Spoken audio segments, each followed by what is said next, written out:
Hello, everyone. Welcome to Drummers Education Connection. You're on the deck with three of my best friends in the world from Tucson, Arizona, where they have cactus and drums and juggling the great, amazing Chip Ritter. Hello, Chip. Hello. How are you today, buddy? Great to I'm see good. you, How are man. you doing? Good to be here. Ready to rock from Fullerton, where they have Disneyland and drums and the Bart Cave. The amazing Bart Ropley. That was my Neil Peart drum fill right there. Oh, that's Bart, I think on that second bar he hit the fourth tom on that. Yeah, I did. I went to the wrong drum and I rushed a little bit. Sorry. Oh, I love it. When the lights go down in the city from San Francisco, Jeremy Steinkohler, everybody. Oh, we got some Journey in there. And lights go down in the city. That was Anton Fig, right? When the lights. Really? Yeah, that was Anton. Or not Anton. What am I saying? Steve Perry. Steve Smith. No, on drums it was Ainsley Dunbar. Why did I say Anton Fig? It was Steve Smith. No, Steve Smith was after Ainsley. It was Ainsley, and then Steve Smith, and then after him, Mike Beard. Oh. You know, this fits right into our topic of the day. Are drummers getting better? And maybe it's yes, maybe it's no. I've been thinking about it all week, and I'm finding evidence of yes and no. But I tell you what, talking drums is going to help get drummers better. And it was like you said, and don't listen to me because Anton Fig never played in Journey. I'm an idiot. Yeah, but if we want to get better at drummers, then we should look up who Anton Fig is. Yeah. And who is Steve Smith. Mm-hmm. And really start knowing our history and having points of reference. I think as educators, which the four of us are, we have a real keen insight into what's going on out there with young and developing drummers. And one thing I find is a lot of them, you have to steer them in the direction to know their history of music. And knowing that history of music really, really gives them a great starting point and a platform. So if you like John Bonham's drumming, then what did John Bonham listen to? Gene Krupa. Yeah. There it is. And Buddy. Yeah. A lot of Buddy. There it is. Buddy Rich. So, our goal, our personal goal, is for us all to get better. We'd like to see all the drummers out there of every level get better and elevate our art and culture. And one thing I'm finding is music getting better? I don't know that music is getting better. I mean, maybe subgenres of music, but not mainstream music. So can drummers be getting better if music is not getting better? What do you guys think? That's a good question. That is a great question. Yeah. Well, go ahead, Jeremy. You're up. Well, the first thing I want to say is, definitively, you guys are getting better. Some people mellow with age, but you guys, man, you're just rocking harder and harder all the time in every way. Yeah. Now that we're in our 30s, we're really kicking butt. Yeah. Now that I've made it to 30. Yeah, exactly. My answer to the question of are drummers getting better is unequivocally yes and no. I mean, it's absolutely both, right? So there are so many more resources available to young drummers today. That's to me one of the really important pieces of the puzzle. Like, back in the day, I mean, even when I was growing up, I was a child of the 1970s. I was born in 1970, and so I grew up in the 70s and 80s. And back then, there were teachers. I grew up in New York City, so it wasn't hard to find good drum teachers. But there were books, not a lot of videos. And not that many books, to be honest. I mean, I worked at a real Carmen Nine Pieces, realistic rock. There was Funky Primer, and there was a handful. But compared to what there is now, I mean, it was just like a handful of books then, and now there's just books about every topic under the sun. Super in depth, and videos. I mean, God, how advantageous it is to learn from a video to be able to actually watch someone do something. And YouTube is just like this paradise, this cornucopia of like all this content that's really educational, and some, not all of it's good, that's for sure. But a lot of it is, if you know where to look. And now young students have access to teachers from all over the world. I mean, any of you, I could take a lesson with any of you guys just on Zoom online and be able to talk to you in real time, and you can watch my technique and tell me that I'm rushing my third bar of the Neil Peart filth. All these things. So, I mean, in that way, you would think like, well, wow, with all these amazing resources so much more readily available to young drummers, it has to be the case that drummers are better, right? You've got more access to more information from more sources from all over the world. Remember too that when some of our jazz heroes, when they were growing up, they didn't have like widespread access to this stuff. Like if you wanted to listen, you either had to like go buy the record, or maybe hear it on the radio, or maybe the band came into town and that was it. And so in that way, I've just made the case like there's so much more content out there if you want to dig for it. But on the other hand, I don't necessarily think that all that stuff has made like more better drummers than there used to be per se. Like, it's one thing. Part of the problem for me is that there's so much emphasis on chops and speed and technique. And what's lost in that is an appreciation of music, that the drummer's part of the band, right? A lot of the content you see on YouTube, a lot of the videos you watch are drummers with pyrotechnics, and that's great, and it's cool, and it's fun, but that doesn't get you hired. That doesn't make you play music that people want, or that moves people and makes them feel.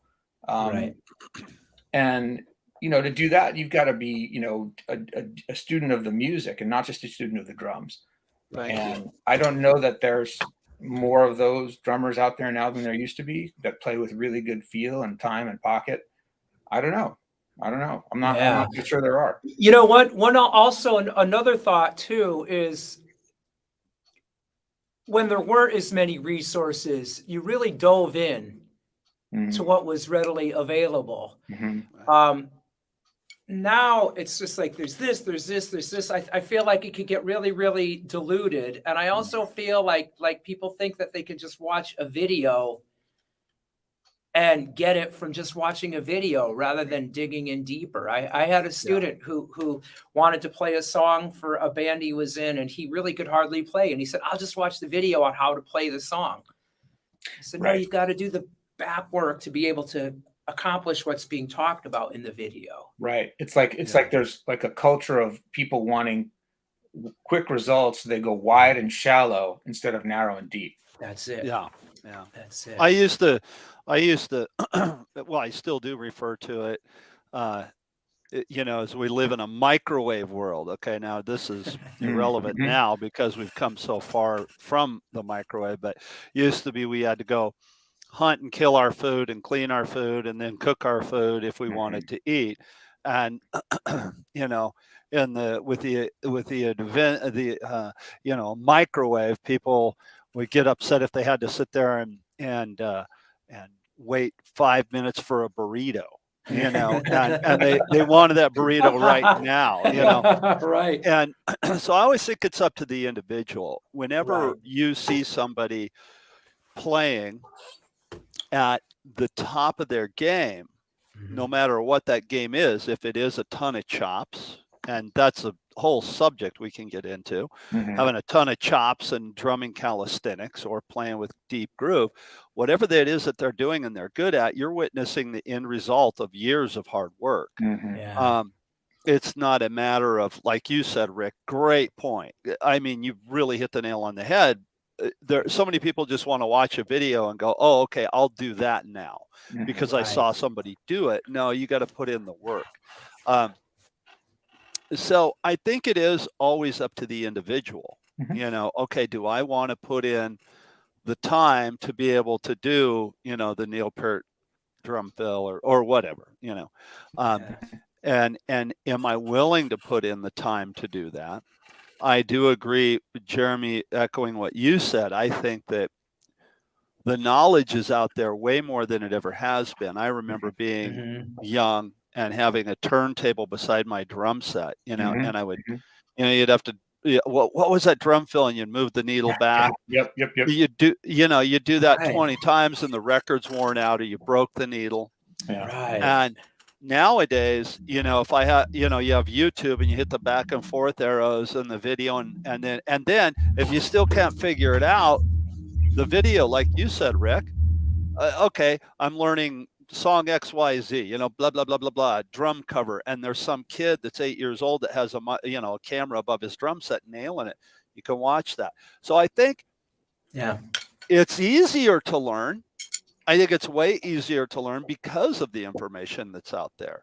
Mm-hmm. But again, I think it comes back to the individual. Do Sure. I want to do this? Is my passion and my love enough for this? Right. Because let's face it, it's way easier to pick this thing up and go, oh, hey, what's going on? And, get on Instagram or play a video game or whatever than it is to practice paradiddles. And a paradiddle is the same today as it was in, the turn of the century, and you have to get good at it. Well, and I get students coming to me fairly frequently saying, I watched this video, but I can't get it. Yeah. Or I don't understand it, or why can't I play it and make it sound the way it's supposed to? It's like, okay, well, you're missing these other pieces, that the video doesn't address, right? Right. A thought about going back to Bart, to what you said about all the legwork that got put into something. Right. So often I've had people, students say, wow, you play that so effortlessly. Mm-hmm. Like, oh, you're just a natural. And you're not reading music either at the moment when they saw me, jamming out. And the back work, there's decades of back work that went into that. Lots of reading to really understand the rhythms involved. And so it just doesn't happen overnight. And so how do we know if we're getting better? I kind of think, well, what's the barometer? And some of it might be, well, if you think drums all the time and you're listening to podcasts all the time, like this show, and you're watching videos all the time, that's a good indicator. And then if you're at that level where maybe I'm trying to make a living, well, how often is the phone ringing for gigs? Right. Yeah. And do we have somebody? Josh Pogge. Josh Pogge says, it was the same for me when I first started. All I had were some CDs and a VHS video of Chip playing in the desert.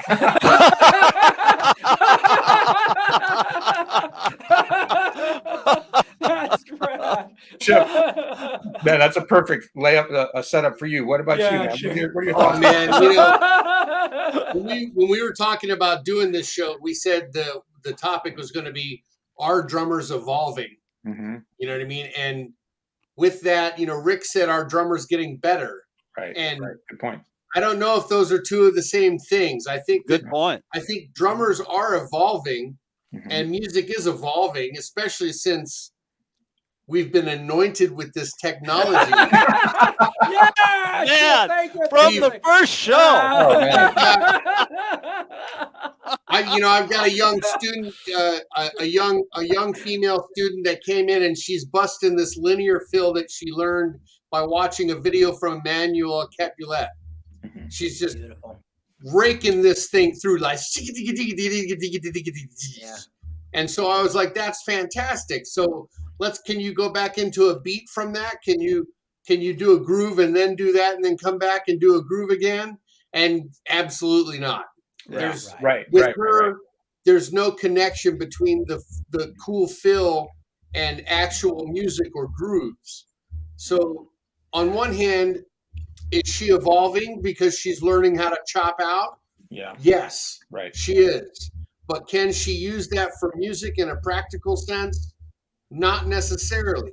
But what I do is just take her piece by piece and break down the moves that she did and teach her the fundamentals of what was behind that linear fill. Right. And then we could try to tie that into more like 16th notes and get her to play in time. But are drummers evolving? I say yes, man.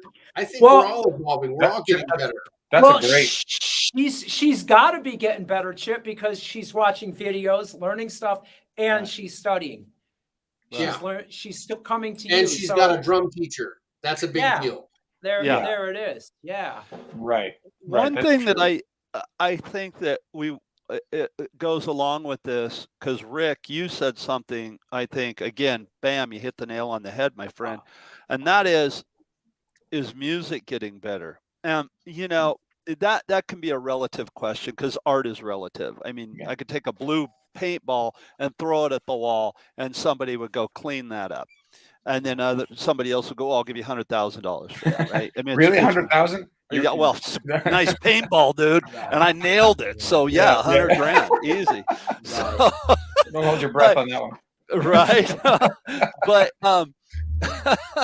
but you know, I think that now I'm a bit on my soapbox. I think that music is kind of you know, I don't necessarily know that music is getting better, and I think that might be holding drummers back. And again, going back to our good friend Rick and his brother-in-law Gene Hoagland, in his interview, he talked about how, you know, when he goes into a session, you know, he goes in and he plays the part. Doesn't matter how fast the double bass is. Doesn't matter the time signature. Doesn't matter. He nails the part. And if he needs to be lined up in Pro Tools, for those of you who don't know what that is, it's when they line you up metronomically with the grid. Basically looks like a piece of graph paper. They line you up. Gene doesn't want that. He wants to go in and nail the part. I've watched a lot of musicians, not just drummers, go, you know, it used to be, oh, we'll fix it in the mix. We'll fix this and make it sound better in the mix. Now it's, we'll fix it in Pro Tools. We'll go line you up. We'll get your time in, you know, lined up. We'll auto tune the vocals. We'll do all this stuff. Right. And what it's done is, I think it's made some musicians, not all, I'm broad brushing here and I'm not pointing a finger at anyone. I think it's made some musicians lazy because I don't have to work as hard to really nail the part. That's number one. And then I think number two, it has taken music in and of itself, especially pop music or, you know, whatever, into a place where it's a little bland. Like you can record, I get a chance to do a lot of re-records, songs that used to be hits and they are redone for commercial use. And I sometimes, no matter how good it comes out, the original is like the original and it breathes and it sounded more musical. Once it's lined up, it's a little sterile for me, in my opinion. And I think musicians have come to rely on that, you know. You know, Bart, I did ask Gene about this. Yeah. This topic. And I think you're in line exactly with what he was observing as a drummer. You know, he said like in the extreme metal world with all this crazy double bass and this sort of blend of fusion and metal and you know, very mathematical stuff. You know, a lot of the younger drummers who came out, you know, they were like 20, 21, you know, they're younger guys in these original bands and they nailed it on the recordings. Right. And now so many of the main albums are Pro Tools and quantized like crazy and cut and paste. And man, you go see the drummer live and it's like, it's not always there. It's right. Sometimes it's not even close, you know? Right. And some of those drummers are even, you know, getting massive accolades too, like, oh, you're, you know, awards and all too. And they're quantized to the max, you know? I think that, and again, yeah, I agree with that. And that's kind of, you know, what was that group that did all the Milli Vanilli? Remember those guys that they won a Grammy, and it came out that, you know, a couple years later that it wasn't even them singing and they were lip syncing and stuff like that. And again, we're going down a different rabbit hole here, I guess. But you know, okay, for all intents and purposes, you go and you play a drum part and there's my performance. And then they take your performance and they tweak it and they stretch it, they line it up, they cut and paste this over here and do this. Is that really your performance? You know? Right. Well, what we have to look questionable. at then is the solution to all of this, and try to come up with solutions. And you know, my thought is that the art is changing, technology is entering, and you know, we don't want to be, you know, we're all more mature, a little older. You know, we don't want to be stuck in our ways, and you know, I think younger drummers then should learn Pro Tools and learn how to do all that and learn how to record. And you're hearing a lot of electronics out there, and start getting hip to electronics. So, because maybe that's more of the future. You know, that's just the direction. What do you guys think? I don't know. I mean, that's, you know, music is, it's too easy to paint with the broad brush because there's so many different kinds of things going on. There's, you know, right. Yeah, I mean, when we say even popular music, I mean, it's a little easier to make generalizations about that. And, you know, I'm not a big fan, and it's gotten all quantized and whitewashed, and it just doesn't have a lot of soul to me. But compared with popular music of, you know, the 60s or even the 40s, you know, right. Yeah. But which felt a lot more organic. But there's still so much great music happening now. You know, you just have to go past the mainstream stuff to find it. You know, I mean, there's great music happening everywhere. Creative music. Which I think it's always been that way. I apologize. Yeah, that's right. It has, for sure. Yeah. You've always had, again, you have to dig deep. Yeah. That's right.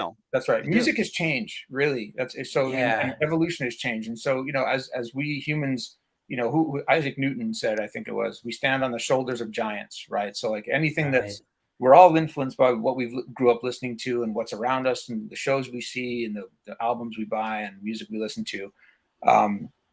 And so, you know, we can't help but evolve, and we can't help but change because, you know, people are putting together things in different ways, and every soul is unique and has a different way of hearing things and composing. And, you know, I'm all, you know, I see shows all the time that are like, wow, I'd never seen anything like that before. That was really cool, you know, or something different about it. But, you know, back to the earlier point about, you know, music evolving or changing, about technology. You know, I think the way one important piece of the puzzle that we haven't mentioned is that the way we listen to music has totally changed, right? You talked earlier about the turntable, right? And that's how I go through turntable cassettes and then CDs, of course, and then MP3s. But now, you know, and now like the album concept is completely gone. It's all about singles, right? People consume music in small little bits, and they want stuff that's like easy to hear and listen to on an iPhone or on their phone or tablet or whatever. And that's a different experience than it was sitting down and listening to an album. Yeah. And so it's almost like people want sort of a quicker, you know, in the same way they want, you know, food packaged, you know, a quick microwavable 5-minute thing, you know, that's the way they consume their music now. And that's so different from how it was when we were growing up. And I think that the way that the music has evolved, popular music that is, has been, you know, both the cause of that and also the result of that sort of at the same time. It's like how music is produced, you know, changes based on the way people are listening to music. So like in the 70s, you know, the popular way was everyone had these little portable boom boxes. You remember that? And that, or maybe, you know, some people had the home stereo system. And so, you know, I think albums were mixed to sound good on those devices with the crappy bass. You know, so you'd have all these, you know, disco, all the the hi-hat and the guitars cutting through the top end so you could really hear it when they listen to it on those devices. And now we have these, you know, just the pretty poor sound quality, frankly. You know, the compressed file loses all this information. You know, it's so ironic. We spend like thousands of dollars in the studio making these records and mixing them on these, you know, speaker monitors that cost 10 grand a pair or something. And then only to be listened to, you know, with a compressed file, which loses, you know, a whole chunk of the information on a crappy earpiece. Yeah. It's like, you know, so anyway, I'm rambling, but no, this is all good stuff. You know, I remember in that album day before we were streaming you know, just one song at a time, where I'd buy an album and like maybe a song. Yeah. And then feel a little disappointed. Yeah. But I just spent $15. Right. You know, and so I'm like, well, let me listen to it again and see if there's something I missed. And then you Right. keep listening and listening and listening, and you discover this album is just so cool. I just didn't Yeah. get it at first. Well, and it's you're a good point, and it's so easy to like dismiss too quickly, right? Like even all the negative things that I just said about how music is made today. On the other hand, like we can carry around 10,000 songs in our pocket. Right. Yeah. That's unbelievable. That's unbelievable. Right. I mean, Yep. who could have imagined, 50 years ago that could be the case, and you could have access to all these songs. And I've got playlists about drum fills. I got playlists for every style of music. I'm working on shuffles with my students. I've got a shuffle playlist, and I can send that to them, and they can have that resource in an instant. Right. Now, Jeremy, how do you do you put that up on YouTube, or is it on Spotify so you can share it with your students? Oh, or how do you do that? So I do have a lot of stuff in iTunes, just because I had, at one point I had like 1,200 CDs, so I ended up burning them all, and I have this massive library on my hard drive. So sometimes I'll just send them like that, and other times I'll curate them on YouTube. Yep. Yeah. I have tons of playlists up on my YouTube channel, which is just such a great resource because anybody can access it. So you want to hear shuffles, there they are. You want to see drum solos, there they are. Female drummers. Right. I've got a fun playlist of the worst videos ever. Which is just really fun. So. let me go back to a minute ago, what you had brought up, Rick, about technology and Pro Tools and recording, and Pro Tools, Logic, however we're going to record. That's another thing about technology, and I'm going to circle back to what I said a minute ago. In this new studio of mine right here, I still got the E kit up because I'm not 100% done with the soundproofing, but in the week or two, I'm going to have my acoustic kit up, and I'm going to be recording in here on my Mac that is sitting right here off screen. And I record in Logic. And, kind of like what Gene had said, to you, Rick, when I record something, I try really hard to nail the part, even so much so that, granted, I have the luxury of having this. If I get a take and I play it really well, I'm going to have to really, really enjoy a take to say, you know what, this is a great piece, but I rushed this one part, I'll fix it. I would rather redo it. Mm-hmm. I want my thought process. I want a part that I put out there to be a conscious stream of thought. Whether I'm reading it or not, I want it to be, and that's just for me. That's I guess the purist in me, if you will. I don't want to have to be fixed in Pro Tools. And I know that there's people out there that even if I send them what I consider a great take, they're going to fix it. And I'm fine. It's yours. I've done that for you. It's yours now. You do what you want with it. But I want to be able to I want to give you the best part that I had, and I want it to be real. Yeah. And that's for me. I'm not breaking my arm, patting myself on the back. That's the way I feel about it. And you asked about getting to know technology and Pro Tools and stuff like that, Rick. Yeah, and I think that learning that is like learning anything. It's like learning how to play the drums, because it's a thing in and of itself, to be able to record yourself and get good tone and everything like that. But I think that the technology is one thing, the ability to use it is another, and the ability to put your best foot forward is another. So I think, again, it comes back to what I said a minute ago. It's up to the individual. Yeah. Don't you think that way, Rick? Is that kind of the way you look at it too, I think, maybe? I totally look at it that way. I see so many people applying themselves. I've like my younger students, Rebecca Sykes, who's 20 now, and, she's going to recording school. She's studying with me. She's going to a local community college studying music. She's playing in like 5 different bands. She's playing multiple instruments. I'm seeing more and more musicians like that who are really, really well versed, who are using all of the resources. And it's just a beautiful thing to see. It's just exciting. What, that was a question. That's a perfect segue. A question I was going to pose to the three of you about your students, because it's one thing to say, oh, even to the casual listener who like maybe pays attention to drummers, are drummers evolving, are drummers getting better? Well, you might think of all the best drummers in the world when you think of the answer to that question, and then think, oh God, there's all these amazing drummers now. Of course, there's always been amazing drummers, but we have the unique vantage point of seeing it sort of in the trenches and in the early stages of development. Right. We're seeing the next, whatever you call it, the minor leagues, or the, what do you call, the crop farm team. That's what. Yeah. Thank you. Yeah. Farm team. Yeah. So I've been teaching for 30 years. I know you guys have all been teaching for a comparable amount of time. Have you seen over the course of your teaching careers your students or getting better? That's not what I mean. Of course your students get better, they practice, they work with you, but I mean, like, thinking now as compared with 20 years ago, do you see more students achieving a higher level of proficiency? Basically, are they getting better because of all the stuff that's out there, or is it pretty much the same as it ever was? It's just human nature.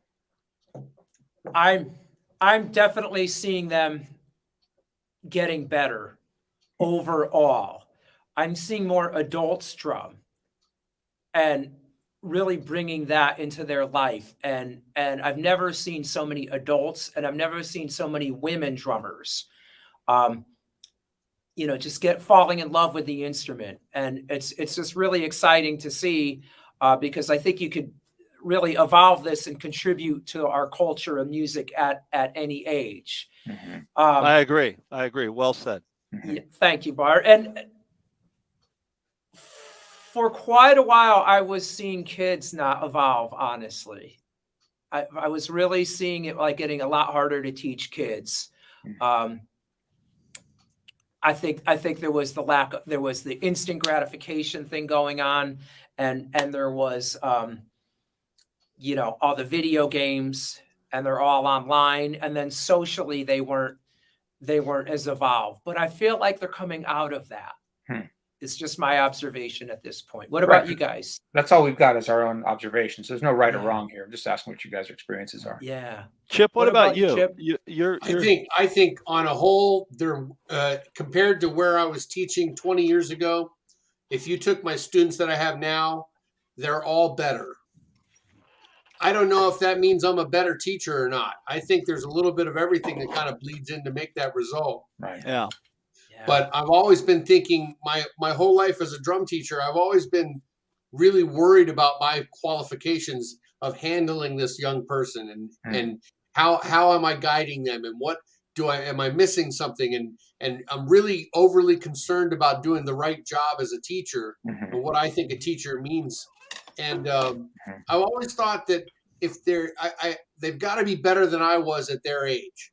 They've just got to be better than I was at their age. If they are, then I'm doing my job as a drum teacher. And I remember. Do you remember when what was that guitar game, the video game for guitar players? Rock Band. Yeah. Remember when that came out? Man, when that came out, I had an influx of new students, and they were all wanting to do all these old songs with full bands and stuff. And it was such a breath of fresh air.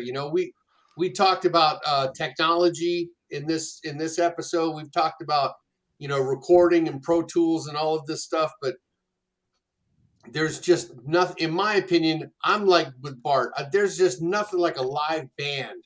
And when you talk about is music getting better, I don't know the last time I heard a real drum on a popular music channel as far as the hits go. Is whatever the Billboard lists as the #1 song right now, I guarantee you it's not a full drummer, what I mean, playing that part. And so how much does that affect my students and their evolving? I don't know. But I know that the students I do have now are better than the ones that I had 20 years ago as far as their ability to get better. Most of them, if not all of them. And drummers are drummers evolving? Well, there's drummers that can juggle drumsticks. Is that not That's the natural evolution. We just There haven't it all is. achieved that yet. That's Nice. That's great. How about you, you Bart? know what I'm saying? You Yeah. Does that make sense? Yeah. Sure. Yeah, it does. Yeah. It does. Bart, how Oh, about well, you? shameless self plug. Chip said Rock Band. I played in a song on Rock Band. Oh, far out. Oh, cool, But Bart. Neat. the problem is I played the song and I thought I did really good, but when I tried to play it in the game, I sucked. It was horrible. I couldn't play. It's like, I didn't play a blue drum. There was no green drums when I played either, you know. You know, I had a student, Jack Williams, who he was one of these kids, and I don't know if you guys have ever run into this before, but he started at square one. The kid, we started literally on whole notes and half notes, and he went on to be such an amazing drummer. He became this chop guy, played in drum line, and he was drumming me under the table. And I told his dad one time, I said, look, you know, he's at a point I want to send him. I wanted to send him to Ralph Humphrey. And he said, well, I want him to keep coming to you because you've been with him from the beginning and you can teach him about the business part of stuff. And so we did a lot of that type of stuff. And we still played, but this kid was just phenomenal. And he had this, and I wish I could remember the name of the composer. There was a video game from Japan, and there was a video game that the composer was from Japan, and he composed all this really eclectic video game music, but there was no drums in it. And Jack came in one day and goes, hey, I want you to hear this. And he puts on this piece of music and just starts shredding to it. And I'm like, wow, that is really cool. What is that? And he told me. And again, I apologize. I don't remember the name of the composer. He goes, but I write these drum tracks and I'm trying to send them to him. I want to see if he'll use my drums in his video games, you know. And so again, coming back around to what I said a minute ago, it comes down to the individual because, you know, yeah, my Jack, like, God, he got better. And I have so many. That's like one shining example that I always think of, but I have so many drum students that have done that. And like Chip said, am I doing my job as a drum teacher, teaching them and showing them what they do? It's very phenomenally important to me that I'm handling that job correctly, that I'm not phoning in a lesson. Well said, Chip. Well said. Yeah. But did I have anything to do with Jack doing the music for the video game? Not at all, man. I mean, I was blown away by that. I think it's, you know, you take the student to the door, it's up to them to open the door and walk through it, if you will. So I think I think it comes down to the individual. One thing, and I want to throw this at you guys. One thing that I think has helped drummers get better, we've talked about technology on YouTube and recording and all that stuff, but there's one thing we haven't touched on. The gear that we play on is so much better than when we all started. Okay. Yeah. Case in point, Chip and I share another endorsement with Trick. Chip endorses Trick drums. I endorse Trick bass drum pedals. And the bass drum pedals alone, you know, whether you're using Trick or brand, whatever, the bass drum pedals are so much better. And I think that things like a great bass drum pedal or a great double pedal is going to enable like some of the thrash metal guys or speed metal guys to achieve the speeds they are, to achieve the double strokes, the heel toe thing that they got going on. I think gear has helped us evolve. What do you guys think about that with the gear stuff? Jeremy, what do you think? I don't know. I mean, on the margins, maybe, I think, because really? Okay. yeah, I mean, how many, if you think about the vast majority of drummers that we see, the vast majority of drummers, you know, who aren't at the top of the heap, they're not, they're average, right? I mean, they're amateurs and they're not benefiting. I mean, we all benefit from the advances in technology, sure, but I don't know that makes better drummers. I wouldn't ascribe more better drummers in the world today because of the gear. To me, this is, we're talking about a pretty short history here. The drum set's only been around for 120 years, Right. 100 years really. I mean, and it's the form we know it now. And so it's got a pretty short lifespan. And so, we're deep in it with all how things are changing, and, but human nature hasn't changed a whole lot in 100 years. Right. So, I mean, if I had to ask you guys what, I want a one-word answer, how do you get better at drums? What's the answer? Practice. Practice. Right. Well, are more people practicing now than they were 20 years ago, 50 years ago? Are more people practicing more, smarter? You can make a case, there's more, if you study with the right teacher, like you can practice smarter, and you can get better more efficiently. You can improve. And I certainly feel like I'm a much better teacher, a much more effective teacher now than I was 20 years ago. That's for sure. So, I like to think that, my students are better as I've been better able to help them achieve their goals. But do more people practice now than they did when I started teaching? I don't know. I love this conversation, guys, and getting all your thoughts, because I knew this concept, our drummers getting better, is on my mind all the time out there in the world, and I'm just consistently finding yes and no, and I think it's up to every individual to ask themselves that question and see what see where they lie. I got one for you. So let's talk about our drummers getting better in regards to playing and recording, and something that Chip said a second ago brought this up in my mind about most pop songs probably don't have a drummer on them, right? Or it's a drum machine or a computer. Okay. Phil Collins. Learn to be the guy who does that was right, but Phil Collins, right? One of the greatest drummers, ever, right? Phenomenal drummer. Love Phil Collins.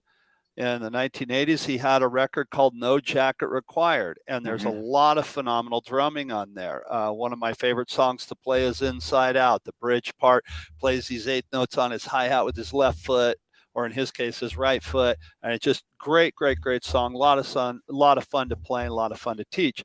The biggest hit on that song was Susudio, which was a complete, probably Elisa's drum machine in a box this big.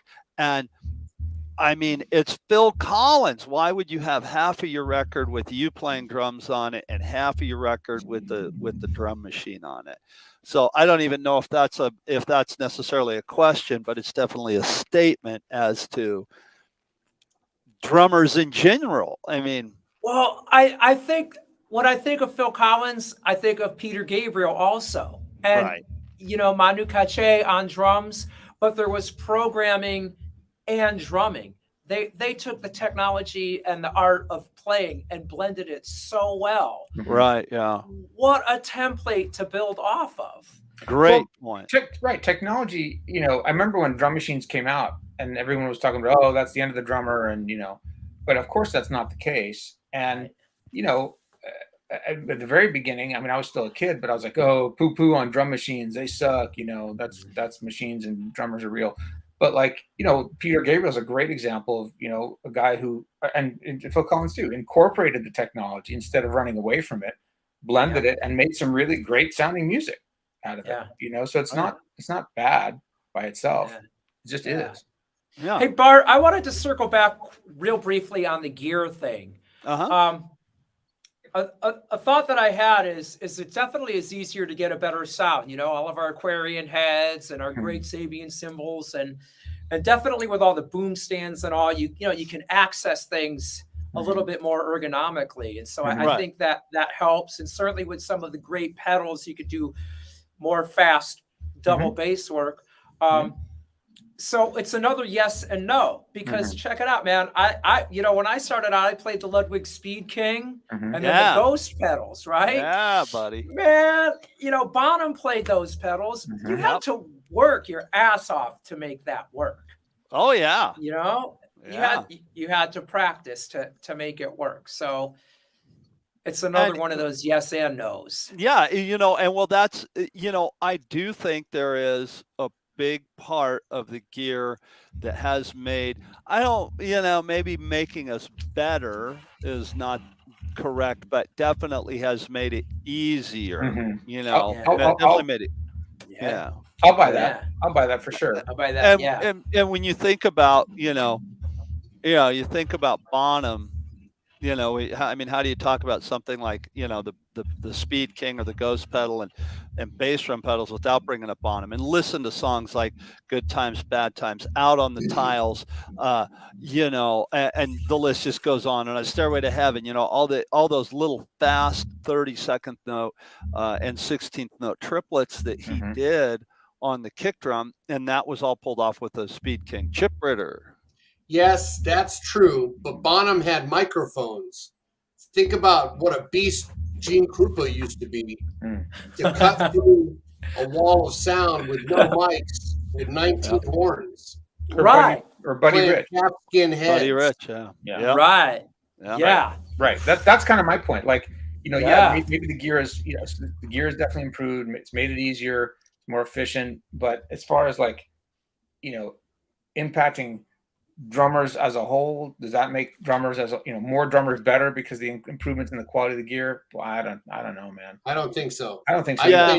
I think it's all, it's like it just comes down to like anything, like dancing, sports, art, drawing, whatever. Like, you have to, if you want to get good at something, you got to work at it, and you're probably not going to work at it unless you have some kind of passion for it.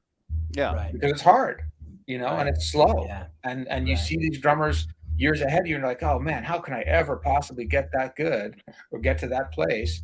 Well, it's a slow, long process, and you got to be in it for the long haul if you want to reach those goals. And that's true, like I said, of every discipline. And I think this unique thing that we do, we hit things and we contribute to the music that moves people and taps into this universal thing that we all love and know on a core level is like one of our reasons for being here, right?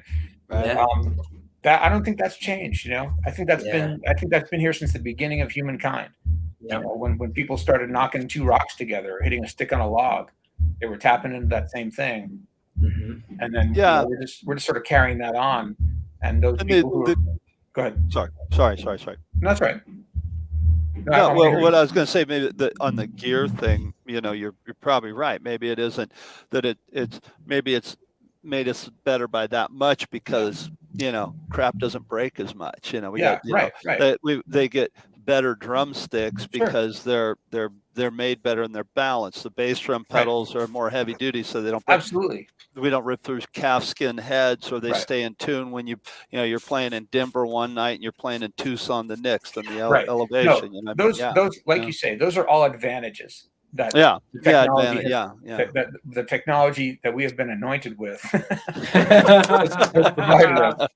Oh my God, you still got to go get it. How many students have you guys ever seen had, the sort of wealthy, hobbyist who buys all the most expensive gear and doesn't know how to play it, right? So it doesn't matter how fancy your bass drum pedals are, if you don't do the work, you don't go through bass drum control and funky prime or whatever, like you're not going to be able to make those beautiful drums sound any good. So that's right. That hasn't changed. You guys. What's that? Okay. I've got a question for you guys. We talked about our drummers evolving, our drummers getting better. How do you know personally as a drummer yourself, how do you know if you're evolving? What's a sign? Great question. Evolving? How do you know you're getting better and evolving? What's a sign of that? How do you know that? My friend Jeremy Steinkohler talked to me about a patch that I can get when I play through Will Coxon's modern advanced drum solos for Wait, Bart, I just cut out. I lost the last thing you said after my friend Jeremy Steinkohler. You got to say it again. Oh, I just said that my friend Jeremy Steinkohler is the greatest human being ever. That's all I said. No, I said that I want to get a patch from my friend Jeremy Steinkohler in a nutshell for playing through the Will Coxon book. Right. And so when I'm and this happened last week. I'm in a hotel room in Florida at a gig, and I have this little practice pad that I carry around. Attach it to a leg. It's a cymbal stand with a pad on it. And I attach it to a leg on a desk in a hotel room, and I'm working out of that book. And I'm working on things that are, swinging eighth notes. I think it's the fourth solo in the book, and it's just eighth notes and quarter notes, and it does all these turnarounds from right hand lead to left hand lead, and that's hard. And initially you look at it and you're like, okay, it's some quarter notes and eighth notes, big deal, but has the turnarounds, number one, and number two, you got to swing them. Can't play them straight. That's hard to do. So every time I personally go through an exercise like that, or my friend Chip Ritter asked me one time on air, he goes, during our show, he said, "Hey, Bart, you know how to play Two Princes, right?" And I'm like, "No, I don't." So I got this chart from my friend Jeremy Steinkohler from Two Princes, and I'm wrestling with that thing and fighting with it. And maybe I'll be able to play it great a year from now. I don't know, but I'm fighting with it, and I'm swinging and ducking, sticking and moving, and I'm giving it everything I got. So, and I'm fighting for every note that I play. So am I getting better? Yes, and it's the same today as it was when I was 5 years old. It's a pain in the ass to get better, but I love every second of it. There it is. That's beautiful, Bart. Yeah, Bart, that's great. There's so many barometers of whether we're getting better, and that's what we have to all ask ourselves. My teaching studio, I've been here for over 10 years, and it's in a band rehearsal studio. So not only do I get students coming in, but I hear drummers and bands practicing all the time. Right. And one definite thing that I've observed is the drummers who learn how to read in general, not all, but the ones who learn how to read are definitely getting better, because if you can read, you can just study and you can figure it all out note per note. And that's a big factor. And I think if you do measurements, like, are you going out to see bands? Are you hanging out with musicians? Well, if you're in the culture of it, you're probably getting better. Do you chat with drummers at gigs? Do you help them set up gear? If you don't even know how to set up your gear, you might not even be getting better as a musician. As a drummer. Yeah. Well said. Yeah. Well said. How many drum books do you have? How big is your CD collection? Are you taking lessons? Are you taking lessons from different players? Are you studying different styles?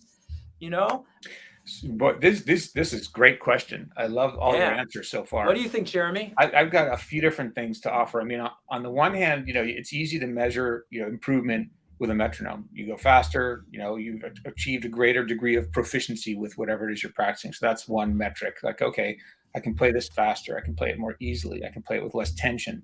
Those are ways you can improve that are measurable and, definitive, really. Yeah. But Duke Ellington said, if it sounds good and it feels good, it is good.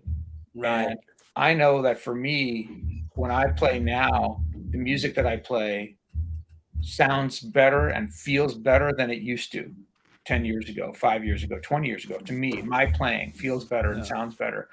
So I know that's completely subjective, but that's one metric for me, is like, I just feel better when I'm playing. I feel like I like the sound of my playing better when I'm playing. Right.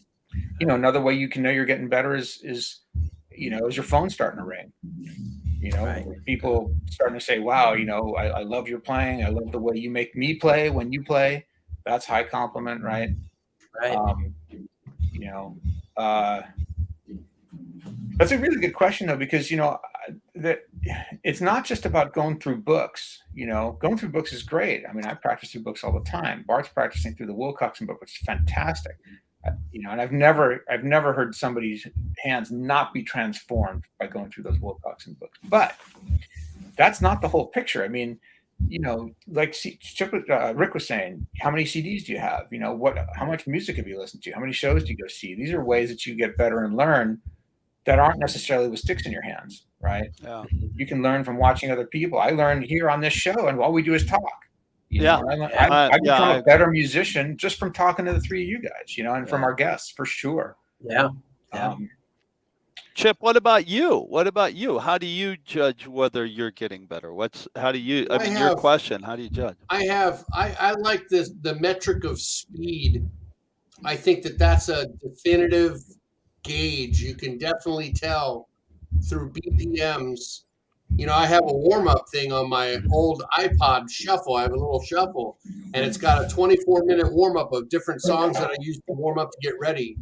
And I can be ready from totally cold in 24 minutes to play live outside any condition with this playlist. And there's things I do during each of the songs that I couldn't do before.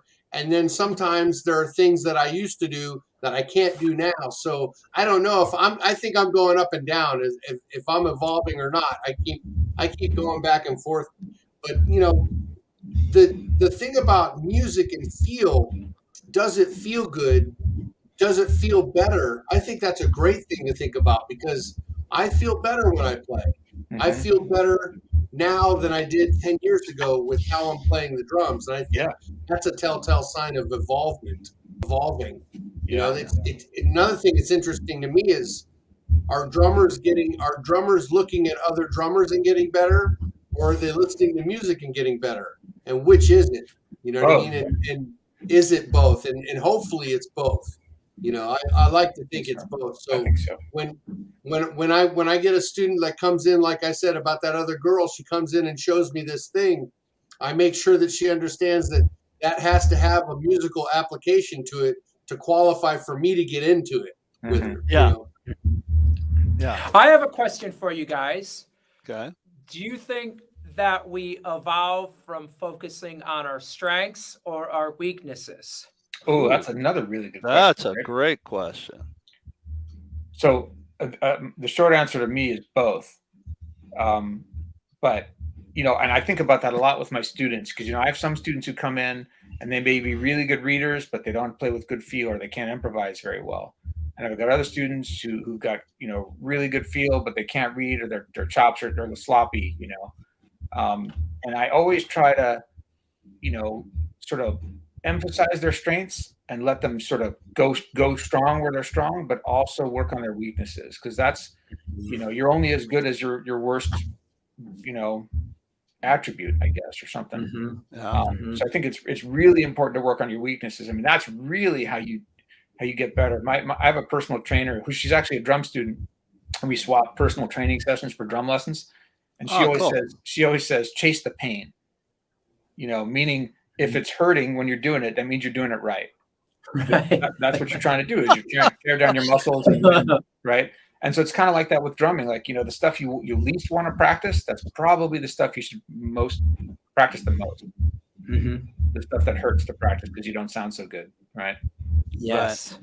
There is that point where if you're trying to learn, you're learning something new, where it's a little challenging and you're a little bit out of your comfort zone. Or that's like your brain lifting weight. Like, I'm a little bit uncomfortable with this and I'm a little challenged. That's a good sign. That's a good sign. I totally agree. Or even a lot challenged, right? If you're challenged, it means that you're working on something that's not inside your comfort zone. It's not in your wheelhouse. It's not in the circle of things that you know how to do. You're actually really improving if you're working on something that you don't already know how to do. And too many musicians practice what they're good at. Right. Only. Right. Yeah. I Carl Terry says hi. Hi, Carl. Hey, Carl. How's it going, buddy? Hey, Carl. I think that sometimes our greatest successes come from our biggest failures. So I think if you're, hypothetical, but we've all been there, so it's not really a hypothetical. You go out and you do a gig, or you do a recording session, and you just do something that you were not prepared, and you walk away with your tail between your legs, and you're like, gosh, I just really wanted I'm so embarrassed. I this, I that. Well, that's you're gonna practice.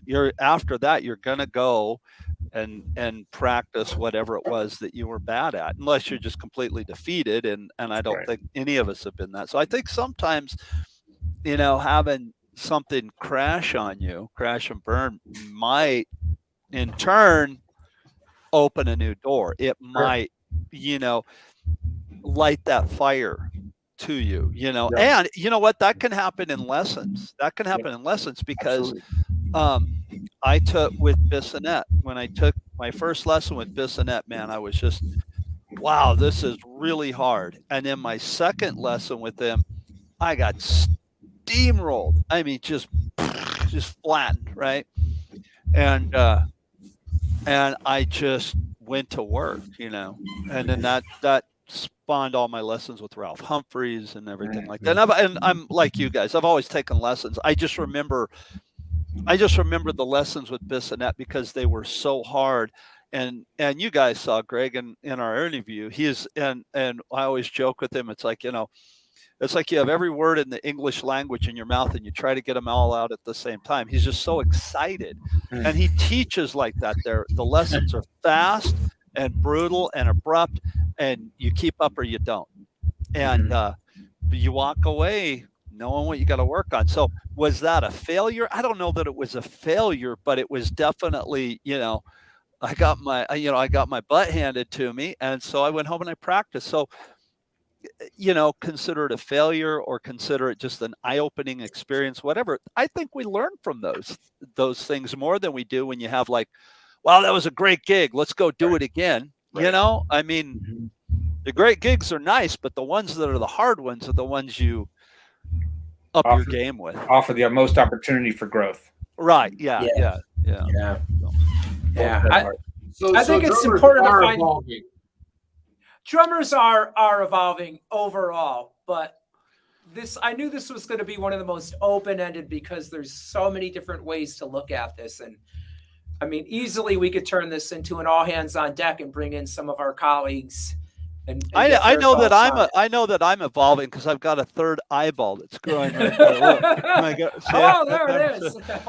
Oh wait, no, it's just a zit. That's all. Never mind.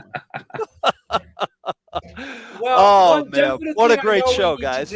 We need to support it, in closing, I think what we need to do is we do need to support up and coming musicians and up and coming bands. Yeah. We're always loving all of our root music, our core initial music. But I think if that's all everybody's listening to, it's going to be a lot harder for younger musicians to get the support that they need. So I think it's just really important for people to get out there, see live music, go support it, go have some fun, encourage the up and coming drummers, do a little drum talk with them. And do you guys have any new bands that you're listening to? Can you recommend any, or anybody in our audience? I don't have any. Actually, the two, I'll tell you, and this is not just a plug. This is the truth. I don't know the name of the band, so Jeremy, I'm sorry. But Jeremy sent me 2 CDs. What were the name of the bands that you played with, Jeremy? Mophone and Jenna and the Charmers. Yes, and I listened to those the other day because we just moved into the new house, and it was on a Sunday morning, and I just got my stereo hooked up out in the living room, and we were working on the house, and I put on Jenna and the Charmers first, and it was amazing. And I sent a picture of the record to Jeremy. I'm like, dude, I'm swinging over here. And then I put on the second CD, and I was listening to that one. I'm like, now I'm shaking my butt. Those are great. So I'm listening to my colleagues. And on that note, I want to say this. I personally, I know I like to joke around a lot and stuff and everything like that. But on a personal note, I definitely feel that I'm evolving because of the three of you guys. When I listen to, Jeremy, you're just a wellspring of knowledge, and it's great to be involved with you, and I just love it. Rick, you are like the biggest ball of positive energy I've ever met in my life, and if I could be half as happy as you, Oh man. then And then what can I say about Chip? Chip, you just started this thing, and you're a dear friend and a great guy, and it's just an amazing drummer. I mean, I'm around three of the greatest drummers all the time, and so I definitely feel that I'm evolving. So and that's on a serious note. But really, those two records are the latest that I've listened to, and they both came with the drumming of Jeremy Steinkohler on them. So I mean, thanks, man. Very, very influential stuff. Thank you. Very cool. Thank you. What about you, Rick? What are you listening to? I've been listening to NPR. There's a YouTube show where they have it's like D.E.C. They call it. It's just like in the NPR office, and they have bands play some unplugged kind of stuff in there. And Thievery Corporation. It's got some just great grooves. They bring in sitar, and they're blending all these different cultures. Cool. And I think that's just really, really cool in music, how all of our, we're becoming one big melting pot. And I think artistically that it's exciting to see that happen. And another band, Kroonabing, which is a 3-piece instrumental band. I'm sorry, I don't know the drummer's name, but he's got the lightest touch. And it's great for me to watch because I'm really aggressive with the styles I tend to play and gig at. So it's really nice to watch this guy just like tap the drums and it just make them sound so good. So yeah, I do like Greta Van Fleet too. I didn't mean to interrupt you, Rick. I'm sorry. That was rude. I'm sorry. Greta Van Fleet. They're not a new band. It was the last few years. And I apologize, Rick. Sorry, I didn't mean to interrupt you. No, I need to go back and listen to that. I know that they have a big Led Zeppelin sound, but they claim that they weren't trying to be that. They're just doing what they do. So I'm really curious to listen to them. And great group. It's good that we've got some good new rock. Yes, sir. Newer rock out there. All right, guys. Well, I think are we moving on, or are we calling it a day? I think it's time to tap out on this one. Man, I think we could talk for hours about all this stuff, and that's what's so fun about D.E.C. But hey, you know what? The good news is we're all one big community of drummers and musicians, and we're all here for each other to help each other evolve.